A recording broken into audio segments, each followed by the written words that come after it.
adalah eksperimen. Jadi teks laporan percobaan itu adalah eksperimen untuk menguji atau mengetes suatu kebenaran teori, seperti itu ya. Nah, kita akan lanjut lagi pembelajaran kita, yaitu tentang struktur dan kebahasaan teks laporan percobaan. Jadi anak Umi, struktur teks laporan percobaan itu ada 6. Yang pertama adalah tema. Tema adalah pokok pikiran atau yang menjadi dasar suatu tulisan.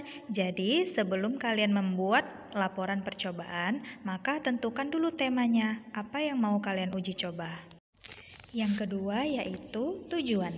Jadi, ketika kalian melaksanakan percobaan, jangan lupa apa maksud dari kalian melaksanakan percobaan itu. Apa kira-kira tujuannya? Yang ketiga, alat dan bahan. Nah, pastikan kamu untuk mencantumkan semua alat dan bahan yang digunakan. Dengan adanya daftar ini, siapapun bisa mengulangi percobaan kamu dan menegaskan hasil yang kamu nyatakan. Selanjutnya, yaitu langkah-langkah. Nah, kamu harus mampu mengurutkan langkah demi langkah secara jelas dalam panduan percobaan. Jangan lupa ya, kamu sampaikan langkah demi langkah itu secara informatif. Nah, yang kelima adalah hasil. Pada bagian ini, kamu harus catat hasil apa yang terjadi. Catat semua hal yang terjadi dan tidak terjadi sesuai harapan. Jangan hilangkan kesalahan yang terjadi ya. Yang terakhir adalah simpulan. Simpulan apa yang didapatkan, jelaskan apa yang dipelajari, semua ketidaksesuaian atau hasil yang tidak diharapkan. Jadi, kamu harus mampu menyimpulkan hasil dari percobaan yang kamu lakukan. Selanjutnya adalah ciri kebahasaan teks laporan percobaan. Nah, ciri kebahasaan teks laporan percobaan itu ada 5. Yang pertama yaitu menggunakan kalimat aktif. Yang kedua, menggunakan kalimat kompleks. Yang ketiga, menggunakan kata tugas. Yang keempat, menggunakan kata kajian. Dan yang kelima, unsur serapan. Nah, sekarang kita akan membahas yang pertama, menggunakan kalimat aktif. Nah, kalimat aktif itu adalah kalimat yang subjeknya dikenai pekerjaan. Contohnya, Andin menanam bunga mawar di dalam pot. Nah, yang dikenai pekerjaan siapa? Andinnya. Apa yang dia lakukan? Yaitu menanam bunga mawar. Di mana tempatnya? Keterangan tempatnya apa? Di dalam pot. Nah, yang selanjutnya yaitu menggunakan kalimat kompleks. Nah, kalimat kompleks ini ada 2.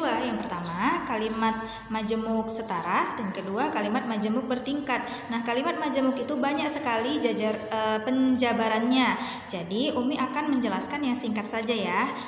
Umi akan menjelaskan yang kedua, yaitu kalimat majemuk bertingkat. Nah, di dalam kalimat majemuk bertingkat ini biasanya menggunakan konjungsi ya. Ada induk kalimat dan ada anak kalimat. Contoh, Queen sedang melakukan eksperimen saat Zaza ingin mengajaknya pergi. Queen sedang melakukan eksperimen, di situ adalah induk kalimat. Kemudian ada konjungsi saat, mulai dari saat sampai habis itu adalah anak kalimat. Nah, sampai di sini semoga anak Umi paham ya. Selanjutnya, yang ketiga yaitu kata tugas. Nah, di dalam kata tugas itu meliputi 5. Yang pertama, kata depan, kemudian kata penghubung, kemudian kata sandang, kata seru, dan kata berpartikel. Nah, pertama kata depan. Kata depan itu contohnya dari, misalnya dari Medan, dari kamar mandi, dari sekolah, itu bisa. Kemudian ke dalam, ke samping, itu bisa. Kemudian di atas, di bawah, di depan, itu juga bisa. Kemudian ada lagi kata depan untuk negara, untuk ibu, untuk kamu, itu juga bisa ya.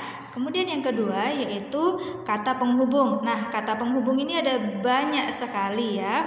Ada dan, atau, tetapi, karena, agar, banyak ya. Kata penghubung ini seringkali didapati dalam kalimat-kalimat. atau dalam teks-teks yang bersifat ilmiah juga bisa.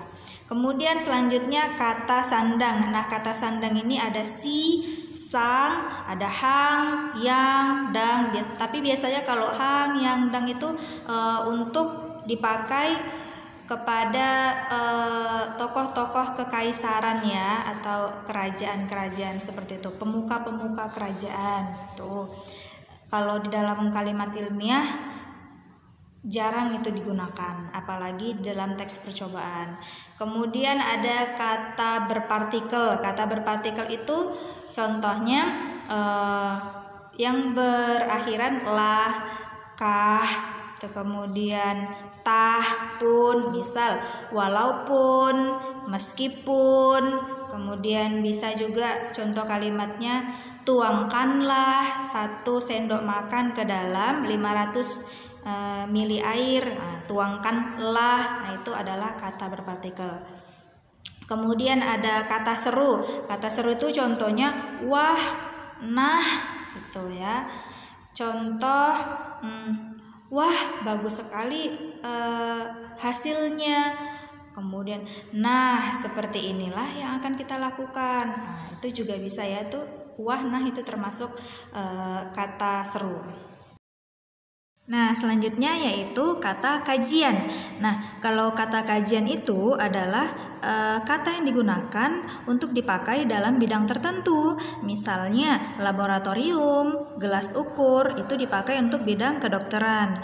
Kemudian indikator pendidikan itu dipakai untuk akademis. Kemudian ada mineral, vitamin, karbohidrat itu dipakai untuk bidang kesehatan, seperti itu. Nah, yang terakhir adalah penulisan unsur serapan. Unsur serapan ini biasanya kata-kata asing yang diserap ke dalam bahasa Indonesia. Contohnya quality, itu kan dari bahasa asing, kemudian kita serap ke dalam bahasa Indonesia yang menjadi kualitas. Kemudian ada lagi activity, ya kan, dalam bahasa asing, kemudian kita serap ke dalam bahasa Indonesia berubah menjadi aktivitas. Kemudian education dalam bahasa Inggris berubah ke bahasa Indonesia diserap menjadi edukasi, dan banyak lagi bahasa-bahasa asing yang kita serap menjadi ke dalam bahasa Indonesia. Bukan hanya yang berasal dari bahasa Inggris saja, tapi bahasa-bahasa asing yang lainnya. Jadi anak Umi, itu saja penjelasan dari Umi. Semoga kalian dapat memahaminya, dan jangan lupa tetap jaga kesehatan